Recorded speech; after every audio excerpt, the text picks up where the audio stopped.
it's a really big cultural hub. I think you've got like London, Manchester, and then probably Newcastle, and that was just huge for me. I went from being in a small rural town to being able to go to a gig every night, probably 6 different gigs, incredible bands, and then I like kind of got very into like the dance and electronic scene, because you could have Faithless playing on a Saturday night or something, you go see Faithless. So I started off definitely like indie kid playing guitar, went to this like new place and discovered just everything. Like got into electronic, got into hip hop, discovered all of the music studios around there. I practically lived in a rehearsal studio for 3 or 4 years, and a music studio, and just like watched all the bands come through, started producing music, started learning that side of it, and then everything just snowballed from there, I guess. Welcome to For the Record, a casual, mostly unedited conversation series presented by Grainmount, where we speak with music heads about their stories and the music that makes them. I'm your host, McKeegan Voice. Today on episode 53, I spoke with Benjamin James. Ben's a contributor at Oscillator and Factory. He's also the founder of Ziggy Ziggy, a music brand that celebrates on-chain music culture, named after one Ziggy Stardust. He's also a writer for Billboard and a former artist and producer. He used to run a small record label in the north of the UK, where he joined forces with the brother-sister combo of vocalists and started a group called Mausi. Together they built a career as artists, touring with big names like Charli XCX and Rudimental, before succumbing to the suppressive power of a major label. We chatted about all of this. Hope you enjoy. It's great to see you, Ben. Thanks for being here. No, thanks for having me. It's good to chat to you again. I think it's been a while. Yeah, indeed. We saw each other briefly on that building in public episode for Factory. Yeah. That doesn't really count. Yeah. Jack loves to do those. He's like, as long as something's going out, as long as we're shipping something or we're on live stream, then it's like proof that we're building. Proof that something's happening. Yeah. I get it. Even those like small little things, can be important for, momentum. You're feeling like you're building towards something, so it makes sense. But anyways, it's good to see you properly. And yeah, with all of these things, like to start at the beginning, and just would love to hear more of your story, more of your background, where you're from, and when your relationship with music started. Yeah, that's a big question, I guess. How far back you want to go? Yeah. Tell me your whole life story. Sure. I guess from music, I guess like most people, I just have music around the house. Like all I can remember is hearing like David Bowie records, and like The Cure was always a big one, still remains a big one for me now, and like Talking Heads and stuff. So those records have just been in my life from very young age, like very nostalgic for me. And then, yeah, I guess getting a bit older, then it was very much like an indie rock scene for me. Getting into like Yeah Yeah Yeahs and the Strokes, and that was my coming of age moment. Was that I always think, have you ever read the book Meet Me in the Bathroom? I haven't. I know of it. It's kind of a travesty that I haven't read it, but no, I have to admit, I've not read it. Yeah, it's really good. I mean, it focuses on the Strokes and their kind of come up, but yeah, it talks about like, LCD Sound System, the first gig that Yeah Yeah Yeahs did, and Interpol, and that scene, that was music for me. That was my very early introduction to music, and like picked up a guitar because of those bands. I would come home from school and just play guitar to those albums, and that was how I learned to play guitar.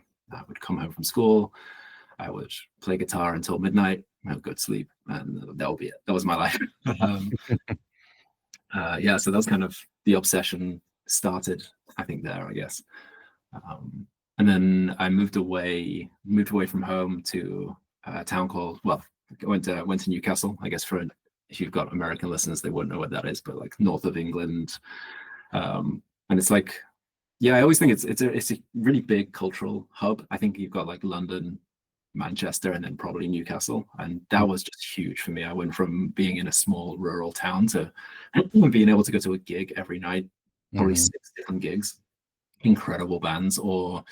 And then I like kind of got very into like the dance and electronic scene, because you could have Faithless playing on a Saturday night or something, you go see Faithless. So I started off definitely like indie kid playing guitar, went to this like new place and discovered just everything. Like got into electronic, got into hip hop, discovered all of the music studios around there. I practically lived in a rehearsal studio for 3 or 4 years, and a music studio, and just like watched all the bands come through, started producing music, started learning that side of it, and then everything just snowballed from there, I guess. So I guess I'll pause at that point, and then we can figure out where we want to take it. Yeah, cool.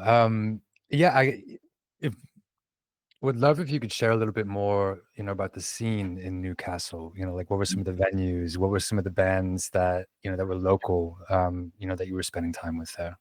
Yeah. So there's a very like cultural hub of Newcastle called Oosburn, and there's the main venue there is called the Cluny. And so that was like our dream thing, was like, can we sell out the Cluny? That was our goal when we're starting a band, starting to make music. It's like, can we sell it? I think it's like 360 capacity. It's not huge, but it's where every big band, or every sort of touring band, indie touring band, would come through there. And we just saw so many good music there. And around that whole scene is just warehouses and warehouses of rehearsal studios and kind of pop-up studios. The scene is just, I haven't been back there for a long time, but it's like just incredible for music. An amazing place to be. And I'm trying to think of some bands now. There was one that we loved was called Polar Sets. Kind of this mix between guitar and electronic music, when when indie bands started adding synths. That was then. Oh man, I wish I could remember more. Sorry, like just put me on the spot a little bit. But no, that's all right. It won't be the first time I put you on the spot. Just fair warning. But no worries. If they come to mind, throughout, just feel free to throw them out there.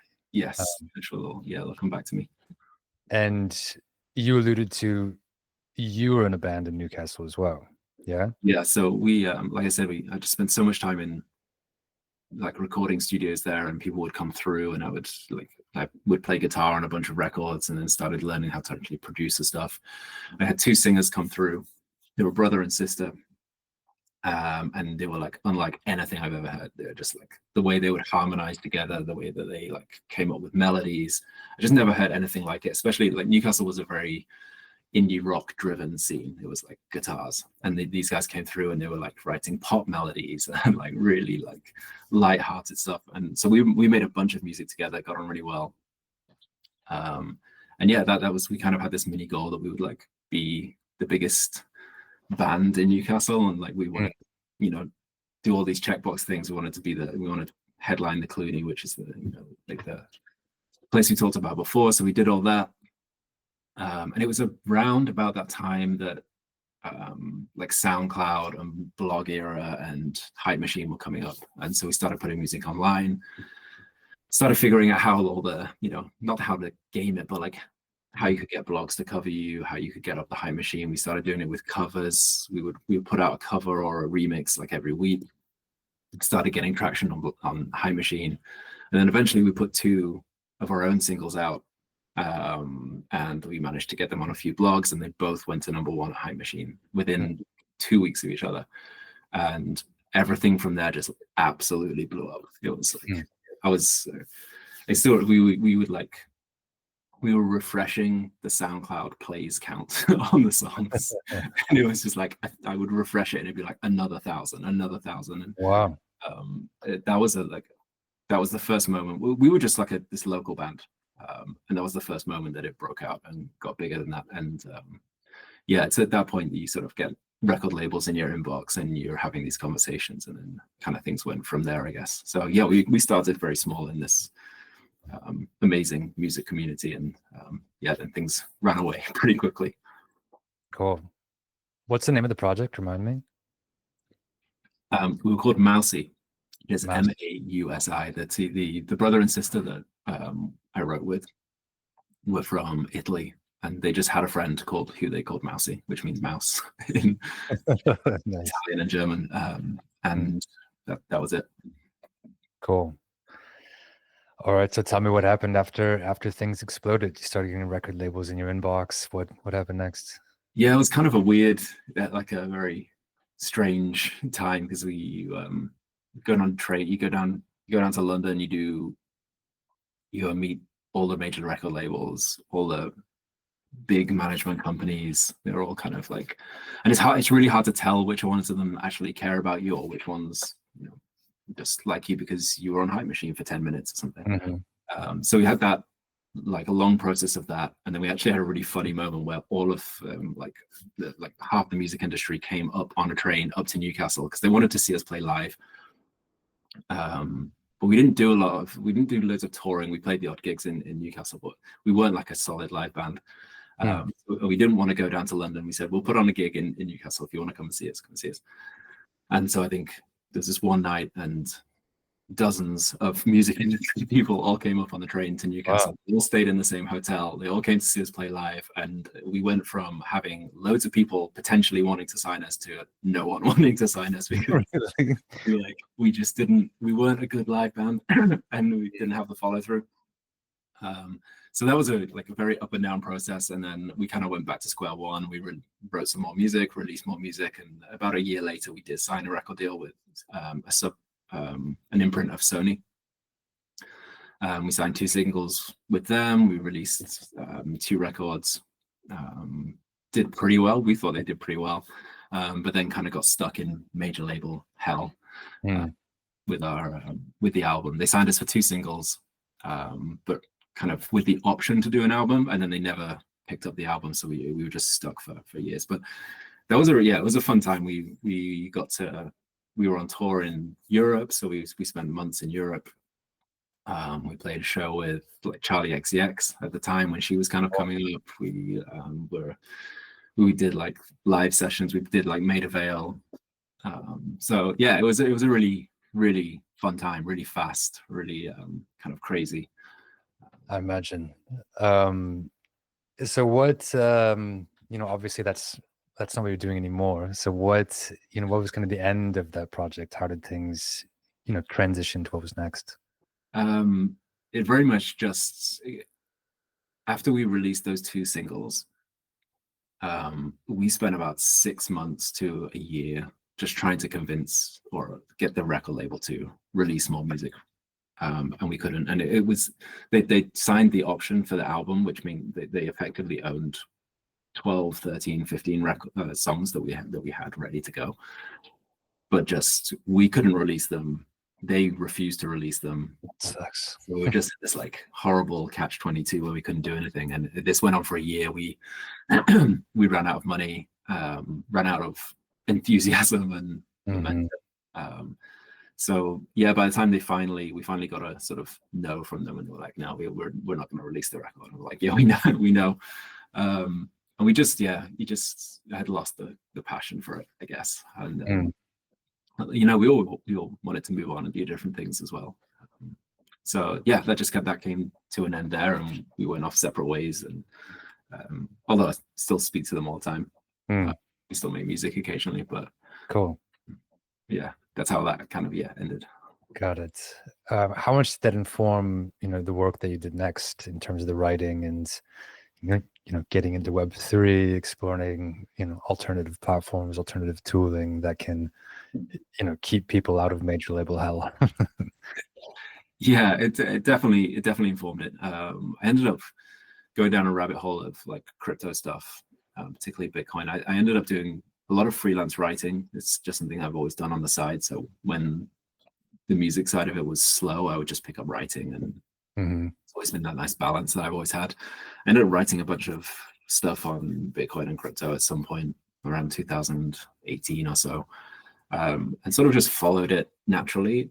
And then I remember seeing RAC had released something. I can't remember if it was he did his social token, the RAC social token, or the cassette tape that he released on Ethereum. I can't remember which one of it was of those, but I saw that and I was like, I'd known of RAC from back in the sort of SoundCloud blog era. It was around the same time we were releasing music and getting hype. And I was like, that's really interesting. Like, I had only known it from this sort of, I was, writing about Bitcoin and, decentralized finance. I was like, it's fine, but it's not that exciting. And then I saw that RAC was releasing stuff and I was like, there's a crossover here of stuff that I know of crypto and music. So I kind of just pulled that thread and kept going down that rabbit hole and realizing how many parallels there were to that era of when I was releasing music. I realized that the guy who built Hype Machine was now building stuff in Web3. Right. Anthony was working at Zora building Future Tape and sort of thing. And then somebody else I knew from the blog days, Derek Davis, who runs Neon Gold. And Neon Gold was like my favorite record label. They were one of the first blogs to ever post about us. Kind of helped kick things off. I went into, what was it? Oh, Water and Music's Discord, where there was amazing conversations about like the future of music, and particularly at that time, the crossover of crypto. And I realized that he was in there, so then started picking up this conversation with him that I hadn't spoken to him for years, and just realized that there was actually a bunch of smart people that I knew from years ago that were taking this stuff seriously. So yeah, I realized that I had to go back in, and I'd lost a lot of passion for music. And wasn't sure if I wanted to get back into it. But seeing all these people here that I recognized made me pretty excited to dive back into it. Yeah. So, I mean, when you were seeing all of this and starting to regain some of that erstwhile inspiration, I mean, what were the contours, or like, what was the entry point that you saw for yourself to kind of dive in and get involved and start building things? I remember being on Catalog right after it launched, and they were selling records at the time for like 1 ETH for a song, for a one of one.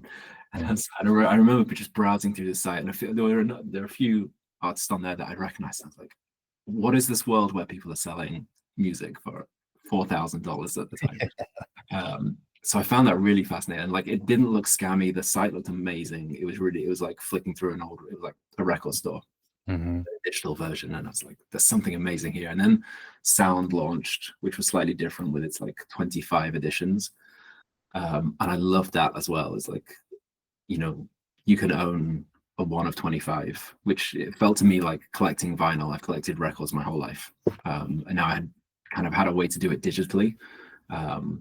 And you'd collect something, and then you'd have a group chat with these people that had also collected it and were extremely passionate about music. And I think to an extent that got a bit of a bad rep, and people thought that collectors of those kind of things were just trying to flip records, or were just trying to like make money, or speculating. That small group of people in those early days that were collecting records on Catalog and collecting records on Sound are some of the most diehard music lovers and that I've ever come into contact with. So that was really powerful for me, and it's changed a lot since then. Yeah, but that was enough to hook me in, and it was something that I felt like I wish had existed when we were kind of coming up. I always feel like we rushed to sign a record deal because we were running out of money, and we didn't have any other option. Like, we didn't see any other options to make money other than going on tour, which you wouldn't really make any money from tour. Streaming wasn't much of a thing then, like not as big as it is now. They had Spotify, but most of it was through SoundCloud, so you weren't making money on that. And I just wish we had a way that we could connect with people or sell records that didn't give up your like all of your copyright in one go, and just allow you to go a bit further and develop a little bit more. And I always think like people underestimate how powerful like $1,000 is for a small artist that just needs to pay rent the next month, or just wants to like hire a van so they can get to the next gig. Like, so these didn't seem like much in the crypto world of millions and millions or whatever, but these small amounts that were going to artists I thought was really powerful. And I love being part of it. Yeah, totally. Yeah, and obviously that's that's the world in which you and I first connected. Mm. And I think since our first conversation, which was probably in 2022, maybe. Yeah, probably as well. Yeah. Yeah, I mean, obviously things have changed a lot since then. Um, and yeah, it's been harder and harder to find, well, to break through the stigma of crypto that is still, it still looms large, uh, to to inject these kind of novel mechanics in a way that feels organic, to kind of break through the inherent financialization of a token, which does create speculation. And obviously that's not the only aspect of it, the only like good quality of it, but that is part of it. And it's really hard to for that to not be the focus for people, at least observers. And I'm curious, just kind of what's your take on things today. Yeah, I'm definitely not as excited about it Mm-hmm. in the shape that it currently is. I think it's like I said before, I think people were claiming that it was very speculative before, and to a small extent it was, but now it feels like it fully is. It's no one is buying. The prices have come down to sort of 30 cents to buy an NFT, a music NFT, and there's no cap on supply, so it's endless. It could be at 20,000 editions at 30 cents. So like, as a collector, that doesn't mean a lot to me to buy that. I have no connection to the artist. People are collecting it because they get a reward in some meme coin or something. So like the incentives are all squeezed. Like it's not incentivizing any real music fan to come and collect that music because they love it. It's appealing to traders or people that are buying it for an incentive. And just the unit economics of it just takes us back to streaming effectively. Yeah, okay. Like it's coming, the cost is coming down so much that you're effectively killing the value of it again. Yeah. And I've seen this as a collector. I have like not much interest in collecting it, and then I've seen it on the other side where I worked with a bunch of artists and we released loads of records through sound and through catalog, from the start right the way down to like fairly recently. And I've never ever been able to. Actually, no, that's not true. At the beginning, I felt like I had a good way to explain, or for them to explain to their fans what this was.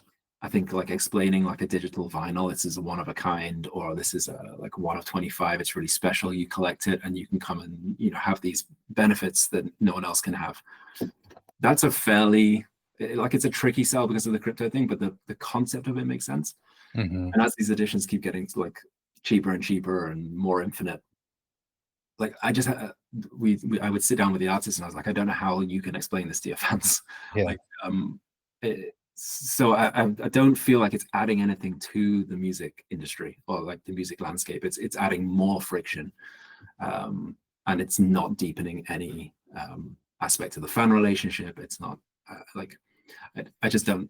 Yeah, I guess I just don't see the way forward. So I certainly at the beginning of this year, I kind of took a big step back and I was just like, this isn't what I want to focus my time on. Yeah, luckily, I guess we can talk about Factory. Luckily, I guess. Yeah, that seems like a good segue to talk about what you did decide to spend your time doing. Yeah, so I mean, one, like I said, I'd known RAC as an artist years and years and years ago. I'd always had this idea of if something cool comes into your life, you should take it. Yeah, I got the chance to just start off by writing some blogs for Oscillator, which is Jack and RAC's company. Maybe we should back up and explain that. Yeah, I think they shared, and for a lot longer than I had, shared like not very much excitement for the current phase of music NFTs, and they've been in it a lot longer than I have as well, having released I think music on Ethereum many years ago. Yeah. So they've been thinking deeply about this stuff for ages, and they had this idea for a music protocol that focuses purely on the artist and the fan relationship, and like can artists own that? Is that like a better use of blockchain technology? And that I originally came in just to help them write some blogs, because it's like, I think the theory of music NFTs is a very easy sell, at least to artists. It's like, come over here and make more money than you're making on Spotify. Like, it's a very in part, I don't like it because it's selling hope to artists where it wasn't always there. Mm-hmm. But at least it was a very easy way it was an easy thing to articulate. Right. Jack and RAC's thing is very tricky to articulate. Yeah. So I kind of came on just to like help them write some blog posts, help them like get the word out about why that should matter, and help kind of like pull that narrative forward. And then just got deeper and deeper, and now we're building an app. I don't know where should we start with that. No, I mean, for what it's worth, I think you did a great job articulating what Oscillator, was trying to be, and framing it as kind of a data backpack, if memory serves, and really, really emphasizing like the portability and the ownership of your data, and that initial relationship, that initial connection, and being able to take that around with you. I mean, it's hard for me to say because I spend like a lot of my time in this world as well. So, at this point, I understand it pretty well. And, it is a more difficult sell, or difficult to explain. Like, there's a lot more context that you need to share in order for people to understand it. And oftentimes you don't have that much time, and maybe that still isn't going to speak. Like, you have to explain the current ecosystem and blah, blah, blah. There's a lot to it that, goes into it. So I get it. But yeah, ultimately, there was a bit of a pivot in like working on this one project, which, feel like Share Factory. Yeah. So I guess actually I'll just pick up like there's two things that we came up with to explain Oscillator that I really like. And the first is music Legos. Oh yeah, right. Which was kind of the concept that we built to explain why it should all exist. Like, if you think about all the current music landscape apps or platforms, none of them talk to each other. They're all completely siloed. All your data on Spotify is kept on Spotify. It doesn't talk to, a gig provider. It doesn't talk to SoundCloud. You can't take your followers from SoundCloud to Spotify. Any of these things, they're all very siloed off. And we kind of think that it should work like Legos, where in fact Spotify should click into a gig provider and then be able to share that data and see, like, if you're the biggest fan of an artist, do you get like early access to tickets or a discount on tickets? So really how the whole internet should work, really, but specifically the music industry in our case, is that all of these sites should click into each other. And if they work like Legos, it'd be a lot more powerful.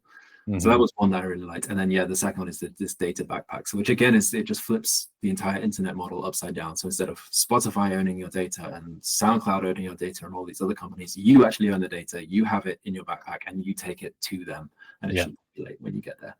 But it's a very like grand ambition and really abstract thing. Obviously it'd be amazing if the world worked like that, but we just hit this wall where we're like, it's like a chicken and egg thing. Like, how do you get there? Either we build a protocol and just ask and hope that people come to us and do all this technical work to implement it. But we've thought that would be a very difficult sell. And so what we decided to do was just build apps on top of it to show that this could work. And we built the first one, which I loved, actually, was called Poke. It was like super simple. You would just go on the app, you would choose your 8 favorite artists, and we would then match you with somebody else who shared the same music taste. So if you had, if I had like Arcade Fire as one of my top 8 and somebody else had Arcade Fire, we would get matched and we could talk to each other. And it kind of just created all these data points of like relationships between people and between artists. And it was just a really cool thing to do.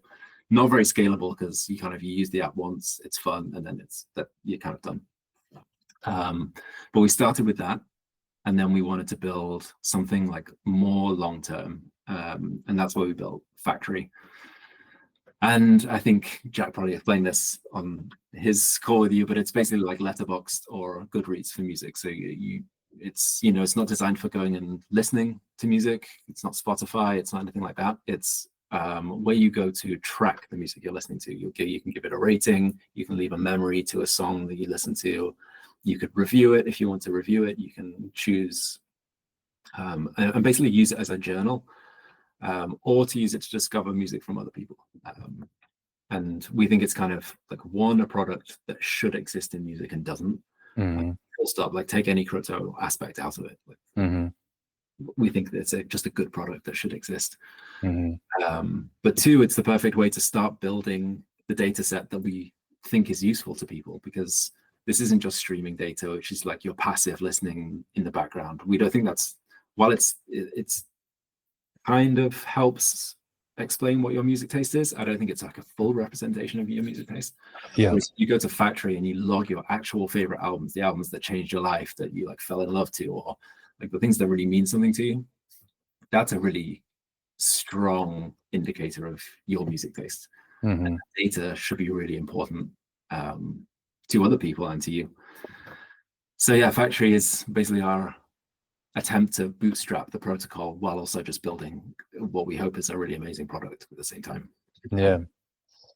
No, I mean, it's a great idea. It makes sense. And, it's something that I've, been thinking about and working on as well for a long time. And yeah, I mean, there's a huge difference in that sort of lean back listening and the, lean in, this is the stuff that I love. I mean, it's the same, kind of ethos behind For the Record. In the background, we, are archiving all of the mentions that come up in this conversation because, they're important enough to you to be part of your music story that you have said them in a 45-minute conversation.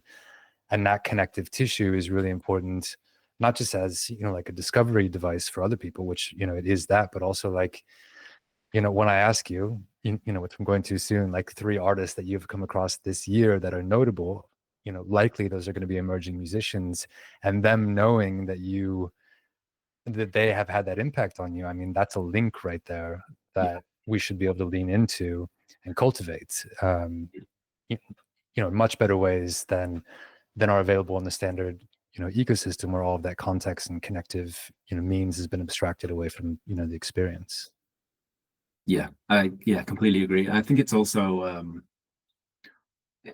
I always think about your music identity as well. Like, just using Spotify as an example, like I really love the Spotify Wrapped that you get at the end of the year, and everyone loves that. Everyone loves to share it because it's like a small glimpse into your, not just your music taste, but like who you are as a person. I think this is why we put top 8 into Factory, because I think the 8 albums that are most important to you say so much about you as a person, and the records that you listen to. And Spotify does that to an extent, but it's not 100%. So like, I get my Spotify Wrapped at the end of the year, and it's odd spots of it are like, yes, that record definitely like changed my life this year. It was really important. And then others are like, well, I just listened to that album because I stream music for about 8 hours a day while I'm working. So there's stuff in there that's just been on repeat, and while I like it, it's not a full representation. So a big part of Factory is actually building this profile that really represents you as a person. And I often think back to MySpace actually got this really right, where it's like you could customize your profile, you could have those top 8 artists, you could have the song playing that you love at that, at that moment in time. And that didn't last, but I think the core concept was right, that people want to express themselves by music. And I think a lot of people identify their entire personality around music. And so that's missing from Spotify and sort of any other music product that we have at the moment. And that's why you get so many people sharing their Spotify Wrapped at the end of the year. It's like an outlet that people haven't had all year. It's like, yes, this is me. This is who I am. This is what I listen to. Like, what did you listen to? And it shouldn't exist once a year. It should exist all the time. Totally. I agree. That seems like a great segue into part 2, where I ask you about your music identity. And yeah, in the first question, I mean, I know, at least part of this answer, but I'm curious if you could talk about how you discover music these days, and if you could answer that question through the lens of some of your favorite curators and outlets and/or platforms that you spend time with. That's a good question. One of my big ones is something like Soulection, like curators that kind of have a very sort of specific niche in sound that I love. But they package it in such a good way. They have a radio show. They have that like live sets. So I discover a lot of music from, I would say, curators like that. Soulection. I think Colors is another really good example on YouTube, which I think has increasingly got really good at discovery in terms of like highlighting the new artist, in so much that they've built this entire sound, I think, around Colors. Like that's almost a genre in itself, is like Colors performances. So I love those. And like this year, I definitely discovered a lot of music from Factory, which is like a self shield. But I'm on it all day. I'm working on it all the time. So that makes sense. I don't know, like it'll be a long time before I think anyone else has that, but that's been big for me this year. Cool. All right. If you remember the first album you ever purchased and then the most recent? I do remember the first one. And I'm trying to think about the most recent one. Yeah. The first album I ever bought myself was Eminem's first album, Nice. Marshall Mathers LP. Hmm. And I remember it extremely clearly because I bought it and then put it on in the car. And it was not the censored version, and my mum just turned us straight round. Yeah. So yeah, that's very vivid in my memory. The first one that I bought. And then what was the newest one? I just bought the Wet Leg vinyl for my wife. She loves Wet Leg. So that was the last one I bought, I think. Cool. I was just spending some, not really with Eminem, but yeah, vicariously, I was spending some time with Eminem yesterday watching. I don't know if you saw the Obama or it wasn't. Yeah, I mean, it was like a Kamala rally, and Obama was introduced by Eminem, and he came in and like rapped a little bit of "Lose Yourself." Yeah, which is a great moment, and you know, we are recording this on an eve of quite a momentous election. Anyways, we can't do anything about it now. We'll see what happens. Yeah, I think it's weird that that's my first one actually, because like, it wasn't particularly the music that I was listening to, but it was just that sort of the right moment at that rebellious like early teenager. Yeah, it's like I need to get that record. So your mom made you return it, but did you get the censored version or did you get something else? No, I wasn't allowed to have anything. You ruined your chance. Yeah. Okay, cool. Okay, as promised, who are 3 artists of note that you heard for the first time in the past year or so? One is she's called Samara Sin, and she was I discovered her from a Colors performance. Cool. And again, like I'm definitely not any kind of authority on like hip hop or rap, but she just is amazing. She's just like absolutely incredible. Her debut record's just come out, but she's had a really good rollout of singles, like performance on Colors, and she just has like I don't know. It sounds very old school. She's got a very old school kind of flow, and it just sounds very sophisticated. I just haven't heard anything else really like it. She reminds me. One of my favorite artists is Little Sims from London. She's great. That kind of like side of hip hop, and I really have a kind of soft spot for that. So she's been one. Who else? I've really got, this isn't a new one, but I've really got into Flying Lotus this year. And I kind of credit that to Factory. Like everyone, like a lot of people when they join Factory, they start by just logging like albums that are important to them. And Flying Lotus came up a lot. And I was like, it's a name that I've heard, and you know, I know the odd records, but I've never gone deep. So I kind of, the last couple of months, I've gone really deep on all of the albums, and very, very not surprised, but just very like nice discovery that I haven't gone deep into before. Yeah, he's great. And then was that 2? Okay, 3. Yeah. I came across this band called King Hannah. I think they're British, but they've got a very like American kind of sound. It's very indie, very kind of indie rock, but really raw, really stripped back, kind of punky, that I've absolutely loved. And that's been one where, yeah, I discovered them this year. They've got 2 or 3 albums, so I was able to go back and just like binge all of those. And Cool. yeah, those 3. Okay, cool. All right, and here's the big question for you. You're going to a desert island and you get to bring 3 records with you. What are they? Oh man. Okay. I'm taking The Cure, Disintegration.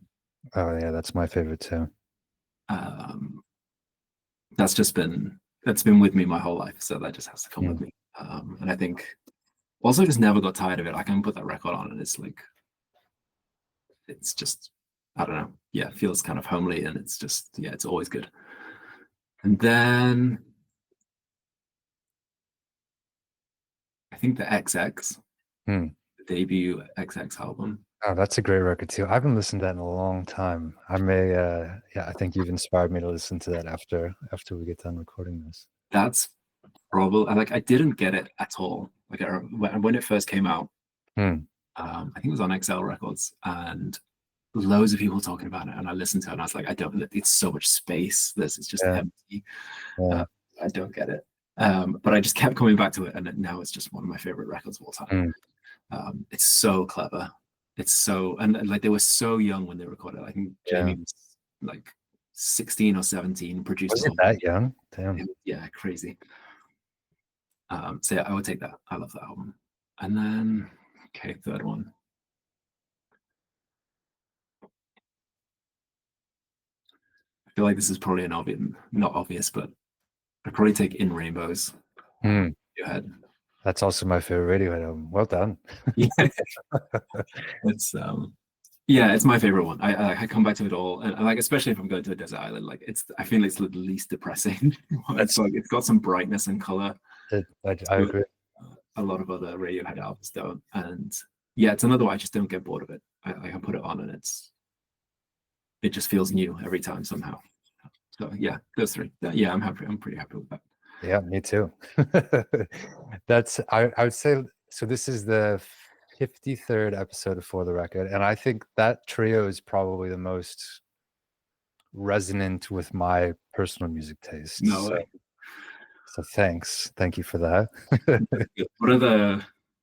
Okay, what has anyone ever asked you what your 3 are? Yeah, about like 1 in 5 people ask me, and yeah, I keep meaning to spend time with this and just not repeat myself every time, and like properly think about it. But the 3 that I've been saying, one is the one that I shared in Factory, the Novus Baianos album Acabou Chorare,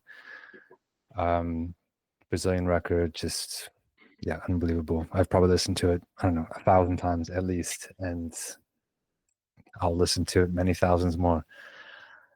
And then I oftentimes throw in a Boards of Canada record. That's a great. And I think I typically choose the Campfire Head phase because it was my intro into Boards of Canada, even though I don't know if it's ultimately, if I were presented them all at the same time, I think maybe I would pick like Music Has the Right to Children or something. But because the Campfire Head phase was first, I feels like slightly deeper and more nostalgic. And then I have historically picked Kind of Blue, the Miles Davis record. It feels a little cliche, but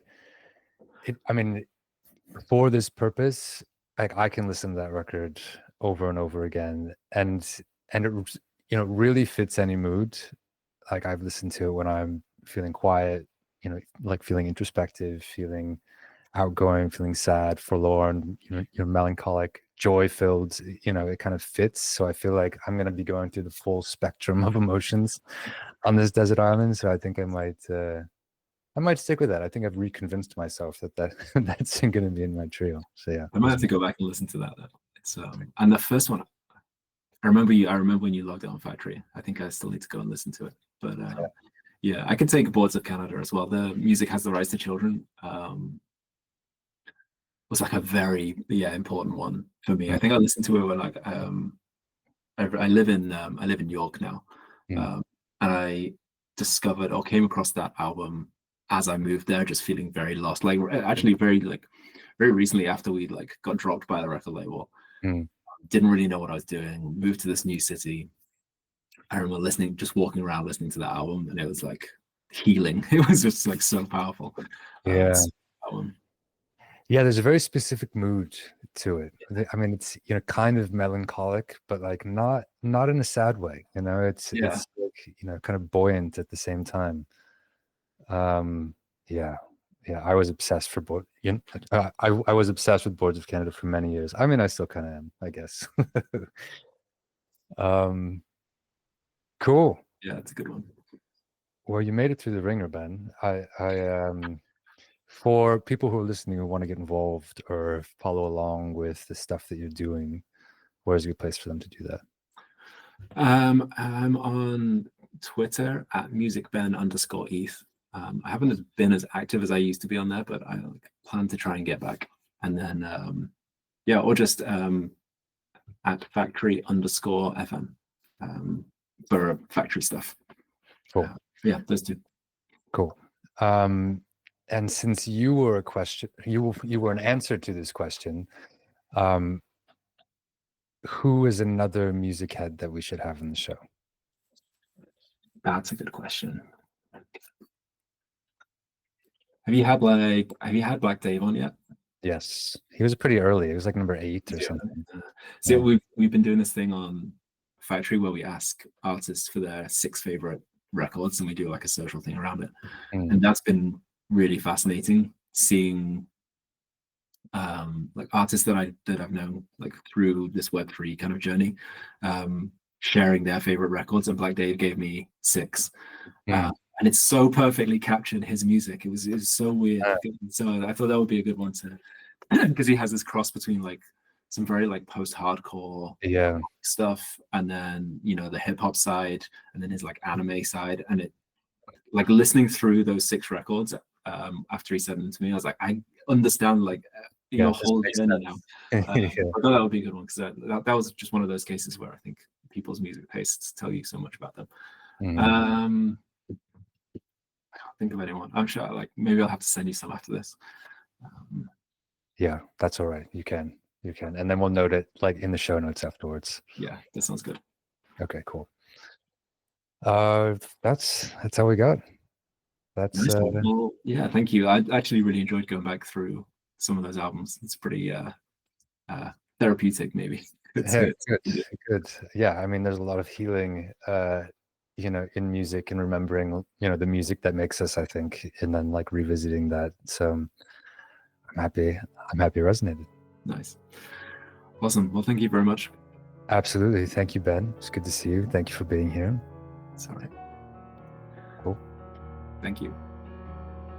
Thanks everyone for being here. That is a wrap on another episode of For the Record, a conversation series with all manner of music heads about their stories and the music that makes them.